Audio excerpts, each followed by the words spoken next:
जहां कभी सरसब्ज खेत लहलहाते थे, आज वहां गैर कानूनी आबादियां खड़ी हैं और दरिया खामोशी से अपनी जमीन वापस ले रहा है। यूनेस्को और आलमी फ्लड प्लेन रिसर्च के मुताबिक कुदरती फ्लड प्लेन इजाफी पानी जज्ब करके तबाही के खतरात कम करते हैं, लेकिन जब इन जगहों पर कब्जे, मिट्टी भराई और गैर मंसूबा बंद तामीरात हो जाएं, तो पानी अपना रास्ता बदल लेता है। एफएओ की साइंसी तहकीक वाजे करती है कि कुदरती दरख्त, घास और मजबूत मिट्टी दरिया किनारे जमीन को सहारा देते हैं, मगर जब ये हिफाजती तह खत्म हो जाए तो तेज बहाव किनारों को अंदर से खोखला करना शुरू कर देता है।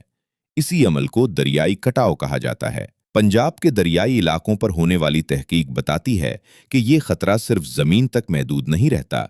फसलें तबाह होती हैं, घर मुतासर होते हैं और कई खानदान अपना सब कुछ खो देते हैं। पंजाब इरिगेशन डिपार्टमेंट की रिपोर्ट्स के मुताबिक हिफाजती बंदों की निगरानी, जियोफिजिकल सर्वे और तजावुजात के खात्मे के इकदामात जारी हैं, लेकिन सिर्फ हुकूमती कार्रवाइयां काफ़ी नहीं।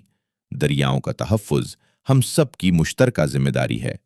गैर कानूनी तामीरात की हिमायत ना करें, दरख्त लगाएं, कुदरती फ्लड प्लेन महफूज रखें और तजावुजात की इत्तला मुताल्लिका इदारों तक पहुंचाएं। याद रखें, दरिया सिर्फ पानी नहीं होते, ये हमारी ज़मीन, हमारी खुराक और आने वाली नस्लों की अमानत हैं। अगर हमने आज इन्हें बचा लिया तो कल वो हमें बचाएंगे। दरिया बचाएं, जिंदगी बचाएं।